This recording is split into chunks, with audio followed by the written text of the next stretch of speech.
আসসালামু আলাইকুম। অনেক ধরনের জল্পনা কল্পনা হয়েছে যে সেদিন তাহের সাহেবকে জামাতের ওরা সাইড করে নিয়ে গেছে, মির্জা ফখরুল ইসলাম আলমগীরকে আপনার অপদস্থ করা হয়েছে। আর এদিক দিয়ে রুহুল কবির রিজভির মনে করেন যে গলা ফাটায়া ছিঁড়া বলতেছে যে বিএনপির কাউরে মনে করেন যে কোনো অপদস্থ করা হয় নাই।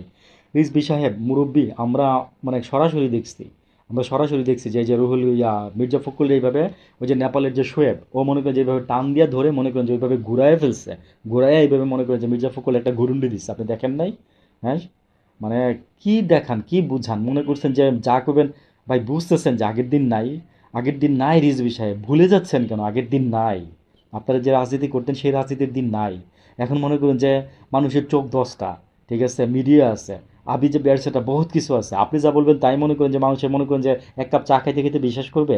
আগের দিনে বলছেন, এখন আর বিশ্বাস কেউ করে না। বরং উল্টা মনে করেন যে আপনাদের নেগেটিভ মনে করেন যে নেগেটিভ বানায় এই জেনারেশন মনে করেন যে আপনাদের মুখে ছুঁড়া মারে, আপনারা তারপরে আর কোনো অ্যান্সার দিতে পারেন না। ওই যে দেখছেন না আপনাদের ফজু পাগলা কি বলছে? হ্যাঁ, ফজু পাগলা মনে করেন যে যে মানে কি বলবো, একটা হাস্যকর একটা ব্যক্তি বিএনপির মধ্যে। এইসব লোকে যদি এমপি হয় বাংলাদেশের মধ্যে, ছি, ঘৃণা লাগে। এইসব লোক এমপি হবে না বাংলাদেশের? হ্যাঁ, এইসব লোকের ধরে আমাদের এমপি মানতে হবে? হ্যাঁ, এইসব লোকের ধরে আমাদের এমপি মানতে হবে? ফজলু সাহেবের পড়াশোনা নিয়ে আমার যথেষ্ট সন্দেহ আছে।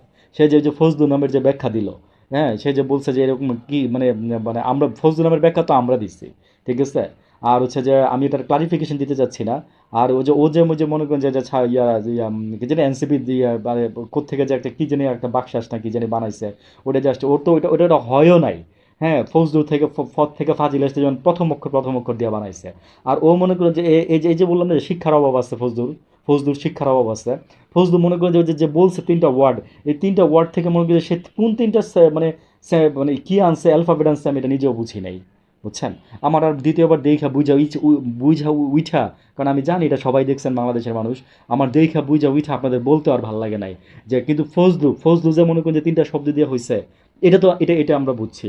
আর ও যে কি কইলো 3টা শব্দরে, হ্যাঁ, এটা আমরা কিছুই বুঝলাম না। আমি এখানে আর ক্লারিফিকেশন দিব না। ফজলু নাম তোমার মানে ভাইঙ্গা, আমার মনে আছে তুমি ফজলু কই কই থেকে আসছো। ফয়ের ফাজিল থেকে আসছো ফ, হ্যাঁ, তারপরে ল জ থেকে আসছো জাউরা, আর লুচ্চা থেকে আনছে ল, ঠিক আছে। দেখছো কিভাবে এই জেনারেশন নেগেটিভ ছড়িয়ে দিচ্ছে তোমাদের মুখে? তোমরা আর এগুলা কইরো না, তারপরে তোমরা শিখবা না, ঠিক আছে, উইথ ডিউ রেসপেক্ট ফজলু ভাই। হ্যাঁ, তোমরা তো আমাদের চাচা লাগো ভাই, তোমরা আমাদের চাচা লাগো। কিসের তোমরা রাজনীতিবিদ আর কিসের তোমরা মনে করো যে মুরব্বী আসছে এই দেশে, মনে করো যে আমাদের নেতা হইতে আসছো। দরকার নাই তোমাদের মতো আমাদের নেতার, আমরা চাইছি তোমাদেরকে, আমরা চাইছি তোমাদের মতো নেতা, বকলম মূর্খ নেতা। মুক্তিযোদ্ধা, এক মুক্তিযোদ্ধারে মনে করো যে তুমি দিয়া মনে করো যে বহুত, হ্যাঁ, আবার তুমি নাকি অ্যাডভোকেটও কি, মানে কি বললাম, মুক্তিযোদ্ধা মানে ওই যে ফজলু তোমার একটা গান মারাইছে, মুক্তিযোদ্ধা মানে সব খুন মাপ, ঠিক আছে, এটা না। আর তুমি যে মুক্তিযোদ্ধা আমরা জানি কেমন মুক্তিযোদ্ধা।